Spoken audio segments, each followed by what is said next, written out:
Salut tout le monde, j'espère que vous allez bien. Aujourd'hui dans cette nouvelle vidéo, on va rider. Allez, c'est parti.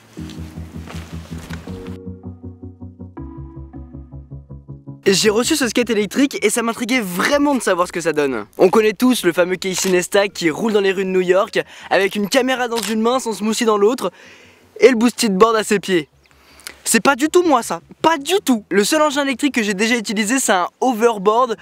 Mais c'est pas du tout pareil, moi j'ai pas le skill skater hein. Pour ceux qui ne savent pas ce que c'est le boosted board, et bah c'est le skate électrique par excellence aujourd'hui. C'est le plus rapide, c'est le plus sécurisé, le plus haut de gamme, mais du coup c'est le plus cher. De mon côté j'ai celui-ci qui lui ressemble quand même pas mal, avec le plateau noir, des roues orange. Il est un petit peu plus petit par contre. Et vu que je l'ai sous la main, et bah on va faire notre avis là-dessus. Et vu que je suis le pilote, c'est pas une mince affaire.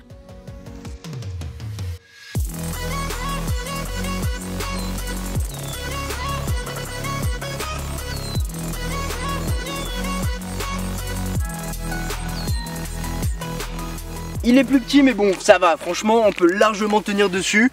Vous voyez, franchement il y a la place. Après ici on va avoir une surface agrippante, du plastique au niveau des roues, on va avoir de l'aluminium et du bois. Du bois d'érable du Canada messieurs, et si c'est pas beau ça. En tout cas il a vraiment l'air solide mais il est vraiment pas très flexible quoi. Et vu qu'il y a la batterie juste en dessous, et bah ça laisse pas beaucoup de place pour amortir. C'est assez rigide. Et l'avantage c'est qu'il est ni trop grand ni trop petit, en plus il fait 3,8 kg et on a même une poignée pour le saisir et pour pouvoir partir avec en déplacement, et s'il a plus de batterie, bah c'est plutôt pas mal.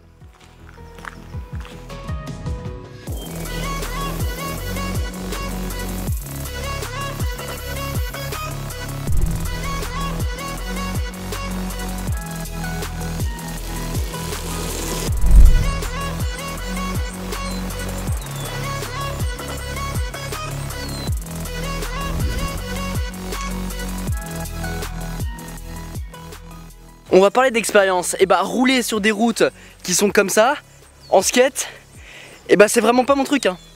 Vraiment pas. Et si vous êtes en ville ça va parce qu'en vrai vous avez pas trop de chemin avec plein de trous comme ça. Mais alors par contre si vous en avez, là évitez parce que là regardez hop. Là les gars, moi je vous dis je m'arrête, je prends le skate à la main, comme ça, comme un grand, et j'avance un petit peu plus loin histoire d'en faire tranquillement parce que là j'ai pas mis de casque et c'est une grossière erreur parce que si jamais vous en faites, mettez un casque. Parce que là j'ai pas envie de me faire une tête hein. Ni une cheville d'ailleurs. Regardez-moi ça, ça c'est des pièges. Ça c'est des pièges de skater ça les amis. Et sur des routes comme ça, bah en fait c'est plutôt facile, même si ça vibre énormément sous nous quoi. Mais sinon c'est plutôt facile parce qu'il n'y a pas de crevasse à éviter, on va tout droit et puis c'est bon. Alors par contre une chose à savoir, c'est que avec la télécommande, j'avance en appuyant la gâchette vers le haut, je freine en appuyant la gâchette vers le bas, et il faut faire vachement attention parce que ça freine super fort en fait. Donc la roue c'est comme si elle se bloquait d'un coup parce que le moteur est dans une seule roue et pas dans les 4 ou dans même 2. On a le moteur que dans une seule roue et du coup quand je freine, et bah ça bloque la roue carrément, donc faut faire vachement attention et le faire à tâtons. Voilà, il faut vraiment le faire à tatillon pour stopper, ou alors on relâche carrément la gâchette. Et dans ce cas là on peut le faire. Petite chose qui est un petit peu conne, c'est que lorsque je mets la gâchette en arrière, là je m'arrête, mais par contre je pars pas en arrière, il faut obligatoirement que j'appuie sur le bouton shift et là j'accélère pour accélérer la marche arrière. Donc ça c'est un petit peu dommage, du coup là je rappuie sur le bouton, je me stoppe et je réaccélère. Donc c'est un petit peu dommage, je l'aurais pas fait comme ça personnellement. La télécommande en elle-même du coup elle a rien d'extraordinaire, on la tient comme ceci, on a la gâchette juste ici comme je vous disais pour accélérer et décélérer. Ici on peut régler l'intensité de l'accélération, donc soit elle est rapide, soit elle est moins rapide. Sur le bas on va avoir le petit bouton on-off, mais c'est un petit peu bizarre parce que lorsque le bouton est sur on, et la télécommande n'est pas allumée, mais quand je la mets sur off, là elle s'allume. Un petit peu étrange mais bon on s'y fait. Le port micro USB pour la recharger et l'autonomie est plutôt correcte. J'ai dû la recharger qu'une seule fois depuis que je l'ai reçue, donc c'est plutôt pas mal. Donc voilà c'est à peu près tout en fait. On a juste le bouton shift et le niveau de la batterie ici. Et le bouton shift comme je vous ai dit c'est pour repartir en arrière ou alors partir en avant tout simplement. Ça fonctionne donc sur batterie avec une autonomie annoncée de 10-15 km, ce qui est plutôt correct.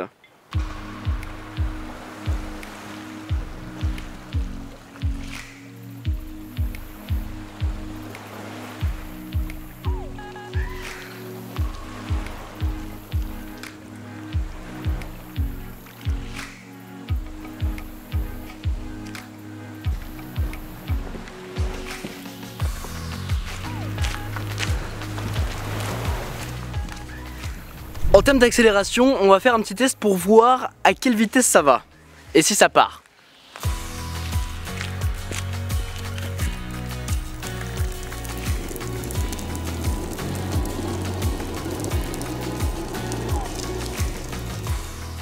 En termes d'accélération, ça part vraiment pas très fort. Pour ce qui est du freinage maintenant.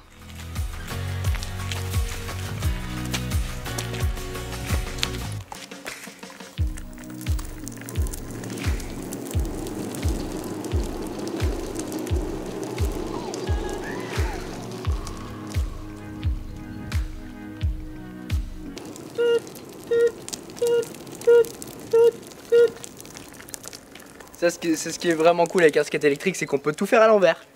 Voilà. En termes de freinage, il n'y a qu'un seul moteur dans une seule roue. Du coup, ça peut freiner très fort, mais par contre, ça freine au fur et à mesure. Donc, vous étalez la distance sur, allez, un bon mètre. Un bon mètre. Donc, ça peut être une bonne chose, mais si vous le faites en ville et que vous devez freiner très fort, c'est dangereux. Le dernier test les amis va porter sur l'accélération, donc je vais faire attention parce qu'on est un petit peu en descente et ça glisse pas mal. Mais en tout cas on va voir à quelle vitesse on peut aller. C'est annoncé comme pouvant aller jusqu'à 10-15 km/h. Ouais, on va assez vite quand même hein. Et je freine. Vous voyez le freinage? Ça bloque la roue, faut faire vraiment attention. En tout cas, ouais c'est vrai, on va globalement 10-15 km/h je pense. On peut atteindre les... Wouh! On peut atteindre les 20 km/h si jamais on est en descente quoi. Pourquoi tu m'as stoppé toi? Eh bien écoutez, c'est cool. C'est vraiment cool. Ça offre une toute nouvelle façon de se déplacer. Après je trouve pas ça super sécurisé. Si vous en faites, mettez absolument un casque. Et puis ça marche bien, ça marche vraiment bien. Par contre si vous en faites en ville, faites attention. La vitesse monte assez haut, donc ça c'est cool. Mais ça accélère vraiment pas très fort. Ça manque de reprise, donc faites attention. Si vous en faites en ville, attention. Et puis on ressent bien les chocs, hein. Je suis passé par des chemins avec beaucoup de cailloux comme vous avez pu le voir. Et là, ça vibre beaucoup quand même, donc faut faire attention. Mettez un casque, c'est pour ça. Et sur le sable, ça fonctionne pas non plus parce que la roue patine. J'avance à 5 à l'heure, le skate est totalement enlisé. Voilà. Et en parlant de la roue, je trouve que le moteur est vachement silencieux. On va l'allumer, vous avez... Hop. Je l'allume ici, je prends la télécommande ici, bam, je l'allume et j'accélère, écoutez.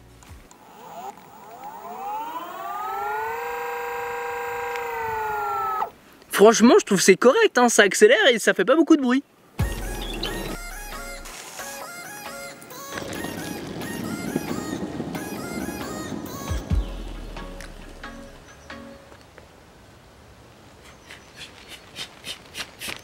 Au final, est-ce que c'est un jouet ou un réel moyen de transport? Et ben la question se pose en tout cas. Je suis pas très à l'aise dessus, mais ça peut clairement vous conduire d'un point A à un point B. Personnellement, je n'oserais pas l'utiliser dans Paris, il n'y a pas assez de puissance dans le skate pour pouvoir l'utiliser. Après, si vous habitez dans une petite ville, pourquoi pas? Comptez quand même 300 € pour ce petit monstre, c'est quand même un prix par rapport au boosted board qui en coûte 1500, c'est vrai que c'est raisonnable, mais... réfléchissez bien avant d'investir de l'argent dans un skate comme ça. C'est vrai que c'est super marrant. Pour se déplacer d'un point A à un point B, c'est super drôle. Après, pour utiliser tous les jours, je pense pas. En tout cas, c'est vite limité. Donc, en quelque sorte, oui, par rapport au boosted board, c'est un jouet. Mais bon, après, chacun son utilisation. Hein. Peut-être que vous voulez l'acheter juste pour vous éclater et puis pour aller en cours avec. Franchement, si vous habitez dans une petite ville, ça peut être faisable. Hein. Tellement il a pas de reprise, il a du mal à en monter. Et ça pareil quand on est en ville, bah c'est pas trop fou. Donc encore une fois, c'est un jouet. C'est plutôt un jouet. À utiliser comme ça au quotidien pour aller au boulot ou quoi, c'est pas trop fait pour. Mais bon, c'est cool hein. En tout cas les amis, j'espère vraiment que cette vidéo vous a plu. J'espère que ça vous a fait marrer de me voir dessus et bien galérer. De mon côté, ça fait 2 jours que j'essaie de tourner la vidéo et il fait tellement moche et il pleut que j'ai beaucoup de mal. Et d'ailleurs il y a du vent, j'espère que ça vous a pas trop dérangé. Quoi qu'il en soit, si vous voulez vous le procurer, je vous mettrai tous les liens dont vous aurez besoin dans la description. Et n'hésitez pas à me dire si vous l'avez. Qu'est-ce que vous en feriez si vous allez en cours avec, allez acheter du pain avec, si vous voulez l'utiliser dans Paris, si vous voulez avoir un skate électrique, est-ce que cette techno vous intéresse? N'hésitez pas à me dire tout ça dans les commentaires. Sur ce, c'était Quentin, passez tous une très bonne journée. Tchou. On va se rentrer hein, ça va être bien.